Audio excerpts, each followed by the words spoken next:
So, in case you missed it, I did a spoiler-free review of the second Wheel of Time book, The Great Hunt, earlier in the week. I had originally planned on doing a spoiler-filled section at the end of the review, but the video had already started getting a bit too long. So today, we'll be discussing the book with full spoilers. I won't be rating the book, so if you'd like to know the score I gave it, then check out the previous video. Today, we'll only be discussing the different aspects of the book and what I enjoyed and didn't enjoy about it. I'll try to keep the video brief and to the point since I do have the tendency to ramble on at times. If I can manage to keep it anywhere between 7 and 10 minutes, I'll be pretty happy, but we'll see how it goes. Anyway, let's jump right in, starting with character. Okay, so let's start with the big boy, Rand al'Thor. Rand underwent a lot in this book, and I personally feel for the poor guy. Not only has he been ripped from his childhood home, but now he's been told he's essentially the guy who will bring about a gigantic war that will likely break the world again. And not only that, but he has to also worry about not going mad as he uses his powers. If there's one character in the Wheel of Time I would not want to be, it would definitely be him. I really liked how he kept having internal conflicts with himself about his identity and his destiny. He refused to believe it despite all the signs pointing otherwise. And then on top of that, he desperately tries to get away from the Aes Sedai and their influence, but he just can't seem to shake them. And then at the end, when he finally accepts his identity and his fate, it's such a resigned and defeated acceptance that I don't think I've ever been more excited and more sad for a moment like that before.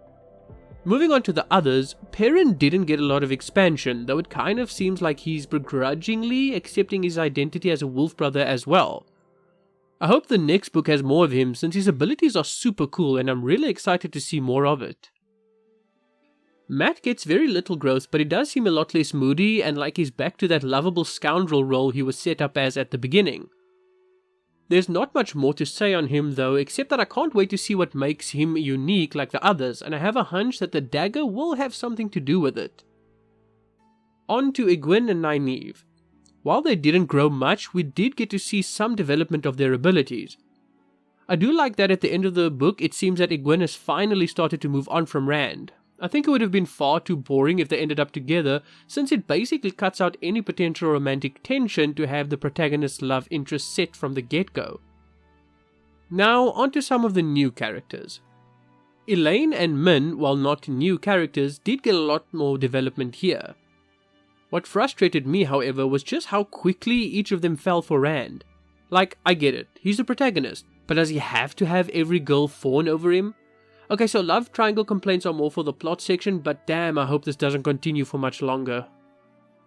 And speaking of girls fawning over Rand, let's move on to Sarene. Sarene set off my bullshit detectors from the get-go. Like, why is a random woman in this alternate reality where nobody else seems to be?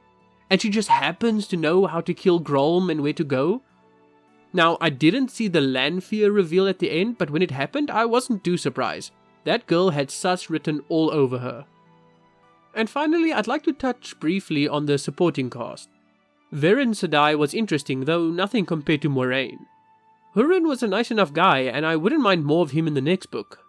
Ingtar's betrayal was actually completely out of left field and left me floored, but I like that he kind of redeemed himself at the end. And it also shows you just how deep the influence of the Dark One spreads, even if a Borderlands lord can become corrupted. It adds a lot of grey to what seems to be the classic evil versus good struggle. Oh my gosh, and I almost forgot about Liandrin Sedai. I already disliked her from the beginning because of her attitude, but OMG, f that bitch for real. I've really hated a character so quick, and after her betrayal, I was super pissed. I hope she gets what's coming to her, like, seriously.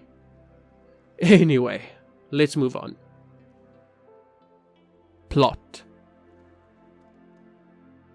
Okay, so there's not much to say on the plot since it's pretty straightforward, but I do want to expand a bit on some things I mentioned earlier. First, I am so not on board with the love triangle thing. Look, I don't mind if it's natural, but the way it's done here is extremely grating. So we have Rand, and from Elayne and Min's perspective, he's just a farm boy, though likely more than that in their minds. Point is, he's just an ordinary guy. But they fawn over him for no reason, or at least Elayne does. She keeps mentioning him and thinking about him, and I'm like, bitch, you literally met the dude like once, calm down.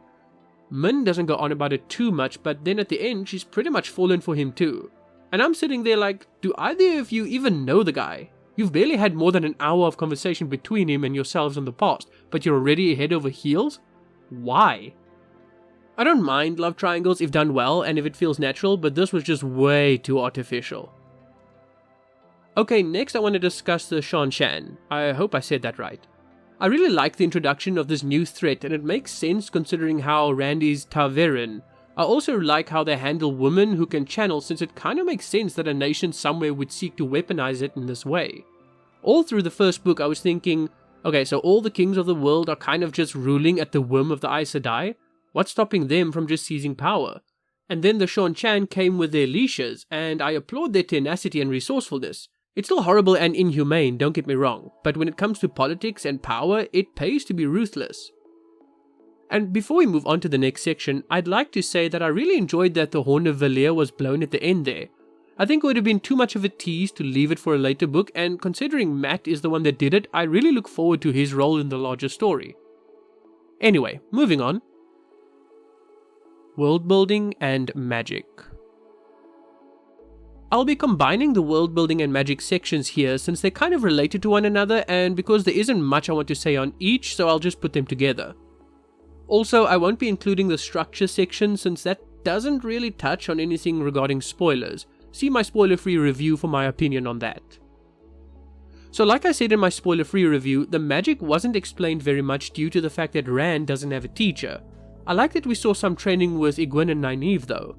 The trials that Nynaeve went through to become one of the Accepted was quite interesting, and Rand's interaction with the portal stones and the gigantic orb reeks of foreshadowing for later, so I'm pumped to see where that goes. Other than that, we didn't get much expansion on the magic.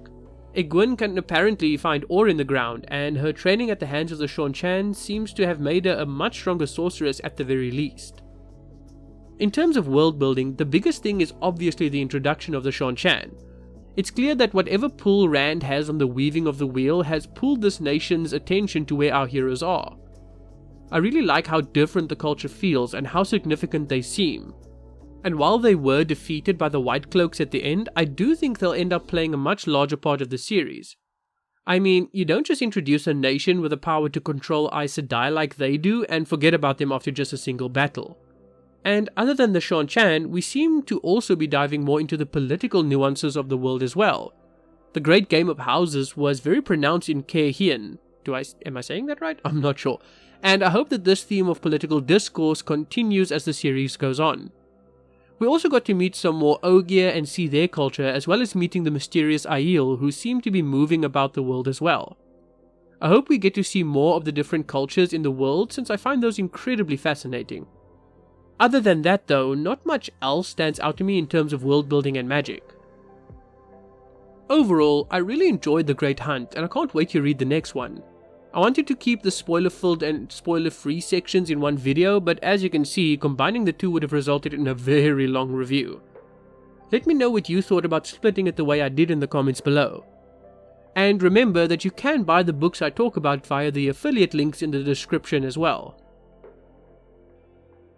Anyway, that has been it from me for today, guys. Thank you very much for watching. My name has been Raven, and I will see you all next time. Take care, everybody.